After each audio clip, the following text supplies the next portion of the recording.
ये कहानी उड़ीसा के जिला बालेश्वर के रहने वाले राजेश दास और उसकी पत्नी प्रियंका दास की है। ये दोनों 1 जनवरी साल 2018 को न्यू ईयर की छुट्टी मनाने के लिए पास में रहने वाले एक डैम हथगढ़ डैम पर जाते हैं घूमने के लिए। तभी कुछ गुंडे उन्हें रास्ते में घेर लेते हैं और उनकी पत्नी प्रियंका से सारे जेवर उतारने को बोलते हैं। जब उसका विरोध राजेश दास करता है तो वो गुंडे उसके पति राजेश दास को गोली चलाकर वहां से भाग जाते हैं। पुलिस जब मौका वारदात पर पहुंचती है तो वो देखती है कि राजेश की कंडीशन काफ़ी ख़राब थी, इसीलिए वो उसे तुरंत अस्पताल लेकर जाते हैं और अस्पताल में ही राजेश की मौत हो जाती है।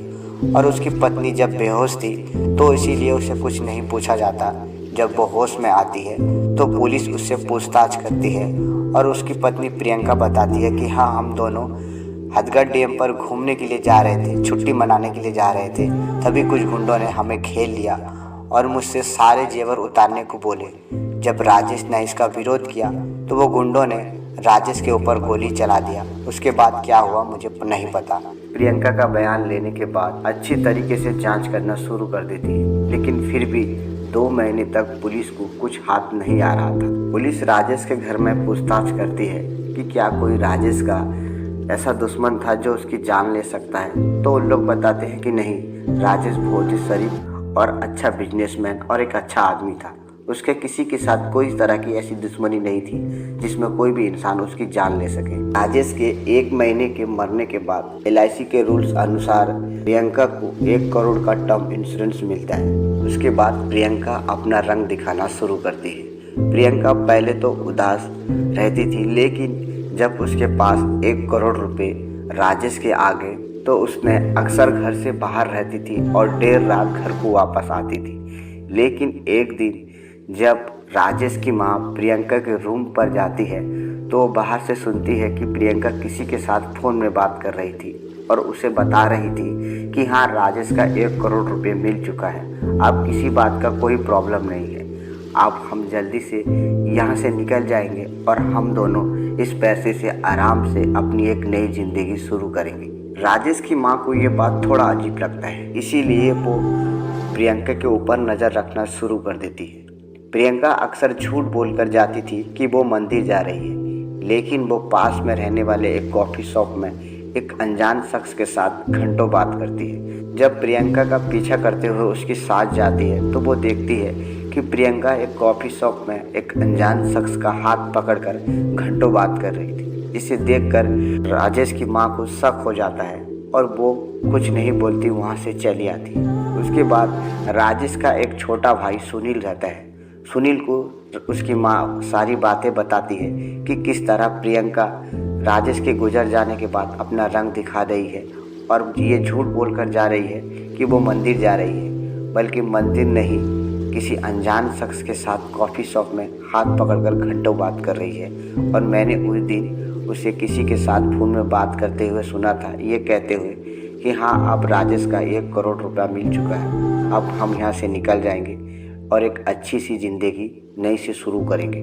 पुलिस जब राजेश का कॉल डिटेल्स निकालती है तो उससे पता ये चलता है कि राजेश उसके घटना के 2 दिन पहले से किसी रोहित नाम के शख्स से लगातार फ़ोन में बात कर रहा था और जिस वक्त उसका दुर्घटना हुआ लास्ट कॉल रोहित का ही उसके फ़ोन में आया था।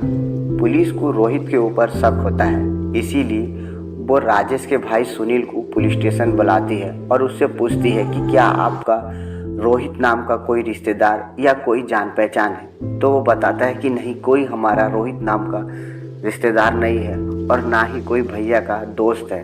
साथ ही सुनील पुलिस को अपनी भाभी की करतूतें बताता है कि पहले तो वो शांत और ठीक थी, लेकिन जैसे ही भैया की टर्म इंश्योरेंस 1 करोड़ रुपए मिल जाने के बाद वो अक्सर घर को लेट आती हैं और वो घर में ये कहकर जाती हैं कि वो मंदिर जाती हैं, बल्कि मंदिर नहीं, एक अनजान शख्स के साथ घंटों कॉफ़ी शॉप में बैठकर बातें करती हैं। और उस दिन मेरी माँ ने उन्हें ये बात करते हुए सुन लिया था कि हाँ, अब मुझे राजेश का 1 करोड़ रुपए मिल चुका है, अब कोई परेशानी नहीं है, हम दोनों यहाँ से जल्दी भाग जाएंगे और एक नई ज़िंदगी शुरुआत करेंगे। सुनील से ये बात सुनने के बाद पुलिस को प्रियंका के ऊपर शक होना शुरू हो जाता है, इसीलिए वो प्रियंका की कॉलेज फ्रेंड से पुलिस जाकर मिलती है और उससे पूछताछ करती है। प्रियंका की दोस्त बताती है कि हाँ, रोहित नाम का बॉयफ्रेंड उसका कॉलेज के टाइम में था। रोहित और प्रियंका एक दूसरे को काफ़ी पसंद करते थे और वो एक दूसरे से शादी भी करना चाहते थे, लेकिन प्रियंका के घर वालों को ये रिश्ता नहीं मंजूर था क्योंकि रोहित के पास कुछ ज़्यादा पैसे नहीं थे और वो छोटी जाति का था। इसीलिए प्रियंका के घर वालों ने जबरन प्रियंका की शादी राजेश से करवा दी।